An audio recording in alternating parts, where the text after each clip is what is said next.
बात बहुत समय पहले की है। एक किसान को अपनी बुरी आर्थिक स्थिति से हार मानकर गांव के ही एक साहूकार से कर्ज लेना पड़ा, लेकिन काफी वक्त बीत जाने पर भी वह साहूकार का ऋण नहीं चुका पाया।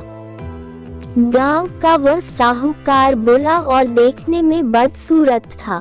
उसके अनुचित स्वभाव के कारण गांव में उसे कोई पसंद नहीं करता था। किसान के परिवार में उसके और उसकी एक बेटी के सिवा और कोई नहीं था। उसकी लड़की बहुत ही सुंदर और अच्छे स्वभाव की थी। किसान ने उसे बड़े ही लाड प्यार से पाला था। वह अपने पिता के साथ ही खेतों में काम करती, पर एक दिन उस बूढ़े साहूकार की नजर उसकी खूबसूरत लड़की पर पड़ी और वह उस पर मोहित हो गया। वह मन ही मन उससे विवाह करने की सोचने लगा, लेकिन उसे पता था कि किसान अपनी लड़की का विवाह उससे कभी नहीं करेगा और उसे यह भी मालूम था कि किसान इस समय ऐसी स्थिति में नहीं है कि उसका कर्ज चुकता कर सके। इन सारी बातों को मन में रख वह स्वयं ही एक दिन किसान के खेत की ओर जाने वाले रास्ते पर जा पहुंचा। रास्ता छोटे छोटे कंकड़ पत्थरों और रोड़ियों से भरा पड़ा था। वह किसान और उसकी बेटी दोनों वहीं पर थे। उसने किसान से कर्ज के विषय में बात करते हुए उसके सामने एक शर्त रखी। शर्त यह थी कि अगर उसने अपनी लड़की का विवाह उससे कर दिया तो वह उसके सारे ऋण माफ कर देगा, वो भी ब्याज सहित। साहूकार की इस अजीबोगरीब शर्त से किसान और उसकी बेटी भयभीत हो गए।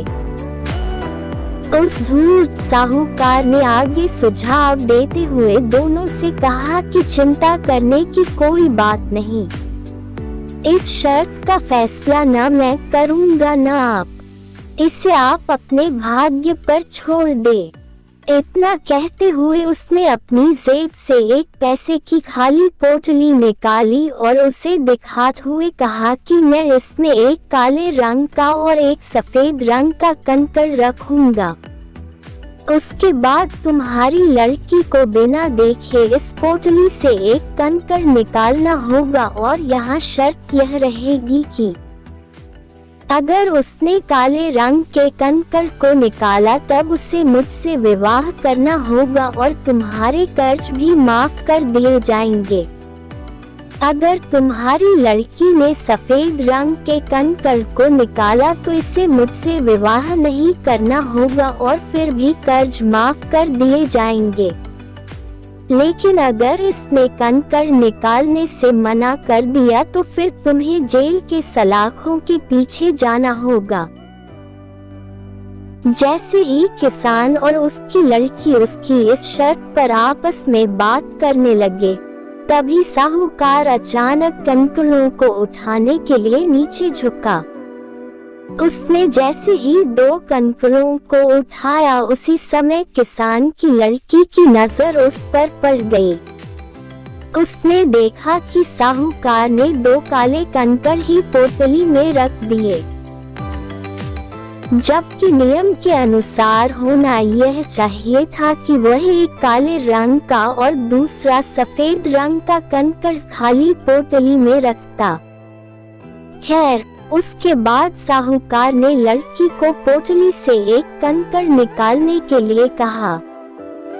दोस्तों, अब आप कुछ देर के लिए ऐसा महसूस करें कि उस लड़की की जगह आप उस कंकड़ पत्थर वाले रास्ते पर खड़े हैं।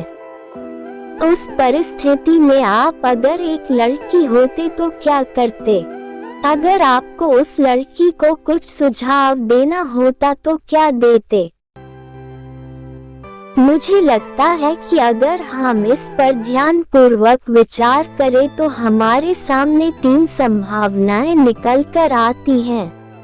पहली बात यह हो सकती है कि लड़की को कंकड़ निकालने से बिल्कुल मना कर देना चाहिए। दूसरी बात यह हो सकती है कि लड़की को थोड़ा साहस दिखाते हुए यह बता देना चाहिए कि उस पोटली में दोनों कंकर काले ही हैं, जिससे साहूकार की धूर्तता की पोल खुल जाती। या तीसरा विकल्प यह हो सकता है कि लड़की साहूकार की धूर्तता के बारे में जानते हुए भी काले रंग के कंकर को निकाले और अपने आप को सैक्रिफाइस कर दे, ताकि उसके पिता ऋण से मुक्त हो जेल जाने से बच जाए। यह कहानी इस उम्मीद से लिखी गई है कि हम पारंपरिक सोच के ध्यान, ट्रेडिशनल लॉजिकल थिंकिंग और आज की लॉजिकल थिंकिंग में अंतर बता सके। उस लड़की की इस दुविधा को हम ट्रेडिशनल लॉजिकल थिंकिंग से सॉल्व नहीं कर सकते। तो चलिए हम ही बता देते हैं कि आगे उस लड़की ने क्या किया।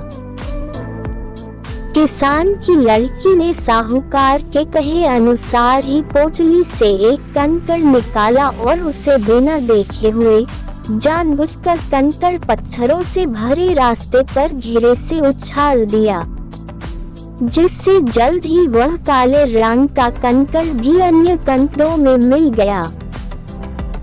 उसके बाद उस लड़की ने झूठा खेद व्यक्त करते हुए कहा, ओ मैं कितनी लापरवाह हूँ। साहूकार इस बात ने लड़की पर थोड़ा क्रोधित हुआ, लेकिन फिर उस लड़की ने मामला संभालते हुए आगे कहा कि चिंता न करे, अगर आप पोटली खोलकर देखें कि उसमें कौन से रंग का कंकर बचा हुआ है, तो यह साफ हो जाएगा कि मैंने कौन सा कंकर निकाला था, काला या सफेद। हालांकि यह तो निश्चित था कि बचा हुआ कंकर काले रंग का ही होगा, क्योंकि जैसा कि आप जानते ही हैं, साहूकार ने पोटली में दोनों ही कंकर काले ही रखे थे। तो इस प्रकार यह सिद्ध हो गया कि लड़की ने सफेद कंकर निकाला है। अब साहूकार चाहकर भी अपनी बेईमानी और धूर्तता को प्रकट नहीं कर सकता था। इस तरह उस लड़की ने बड़ी चालाकी से अपने विरुद्ध खड़ी परिस्थिति को अपने पक्ष में कर लिया।